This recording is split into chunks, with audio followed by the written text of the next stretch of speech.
I am a big fan of the Percy Jackson books by Rick Riordan, so I was really excited when Disney announced they were going to make it into a series called Percy Jackson and the Olympians. So now that I've watched the entire series, I want to talk about it because I am Daisy Ex Machina, the drag queen detective who investigates all things speculative in science fiction, fantasy, and horror. The Percy Jackson books are aimed at kids around 10 to 13, give or take. They're considered upper middle grade. It's also the kind of books I really would have loved during that age range because the stories are just pure fun adventures. They are contemporary fantasies where the gods of Olympus really do exist even to the present day. And Percy is a demigod. His mother was a mortal woman, and his father was Poseidon. He just discovered he's a demigod and, for reasons, has to go to Camp Half-Blood where demigods are trained. Now, this isn't the first time Percy Jackson was adapted to film.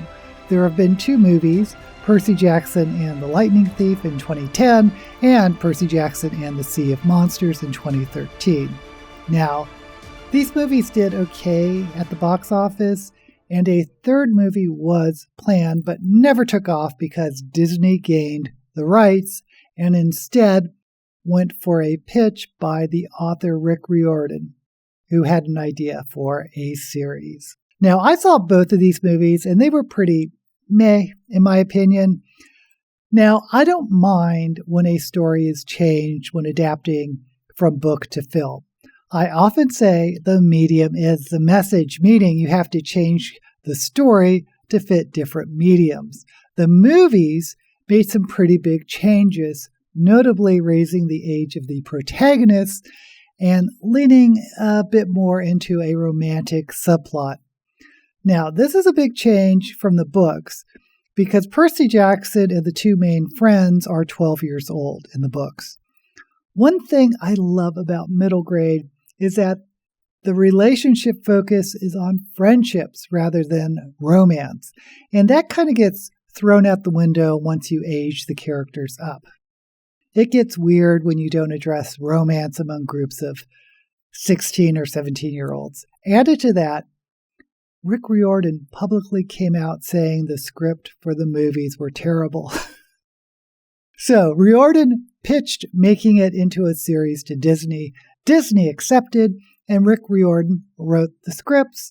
And that's a double-edged sword because a novel writer isn't well-versed in the medium of television, but there was a co-writer, Jonathan Steinberg, who I assume is a screenwriter and theoretically would help shape the stories for television. Was it successful? I think it was. I enjoyed watching the series, but that's not to say I don't have any criticisms. Since it's streaming on Disney, I don't have any idea how popular the series is, so I don't know if the second season is a slam dunk or not. I would think it would be because of how popular the series is, but there hasn't been an announcement that it's been renewed, at least at the time I'm filming this.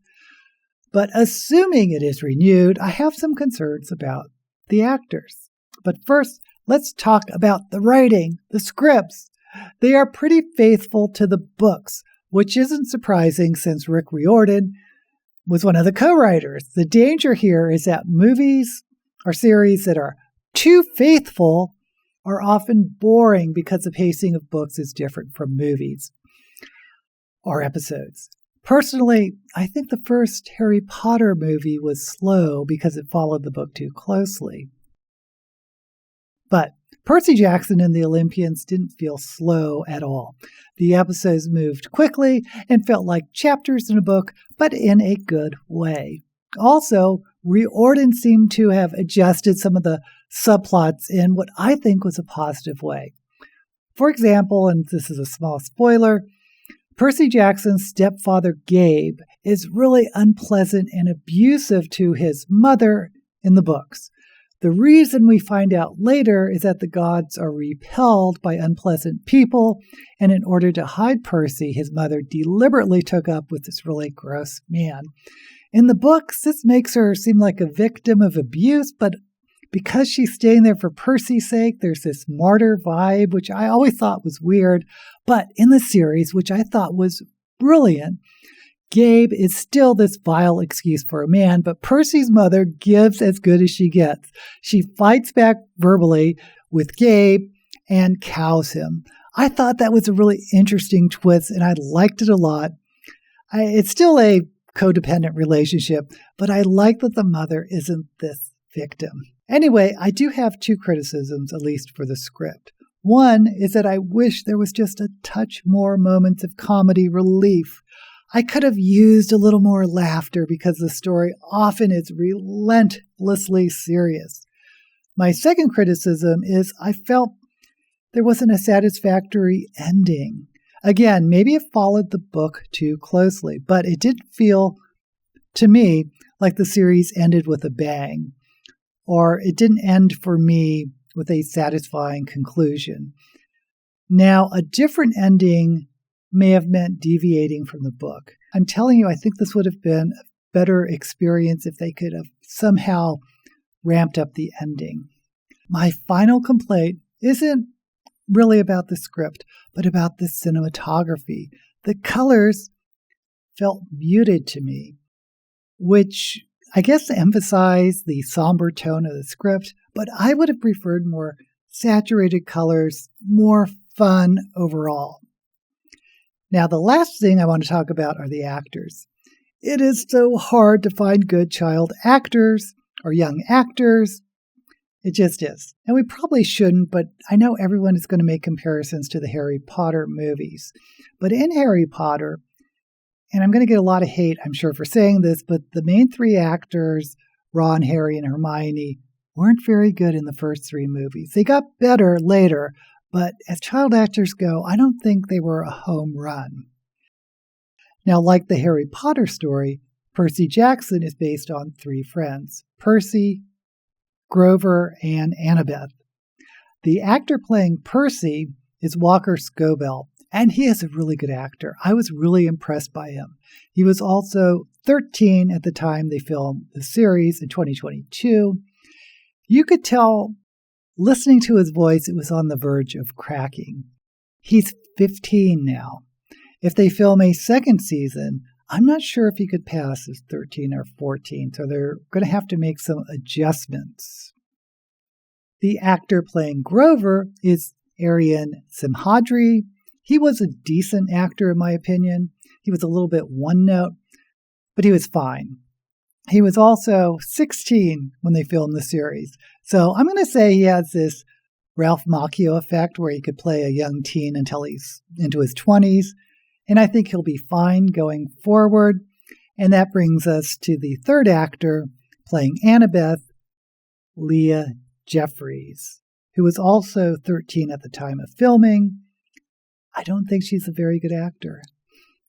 There were times I felt like I could see her acting. Her emoting was just a little too obvious, and her movements looked a little too staged. Maybe that was the director's fault for not giving her more takes, or maybe those were her best takes. I don't know. Don't hate me. I'm sure she'll improve as an actor. I just didn't think her acting was at the level of the other two. Now, Rick Riordan wanted 5 seasons, 1 for each of the first 5 books. It's been 2 years since filming the first season. Those kid actors grow fast. The best case scenario would, of course, be if they could film this one right after the other, so the kids don't grow up too quickly like they did with Harry Potter. I do have concerns that if they're going to continue the series, they are waiting too long to greenlight them. Did you see the series? What did you think? Do you want a season 2? Do you share my concerns? Let me know down in the comments, and while you're there, don't forget to like this video and subscribe to my channel. I really do hope there's going to be a second season, and if there is, you know I'll be watching. Until we meet again, may all the books you read and television adaptations be blessed.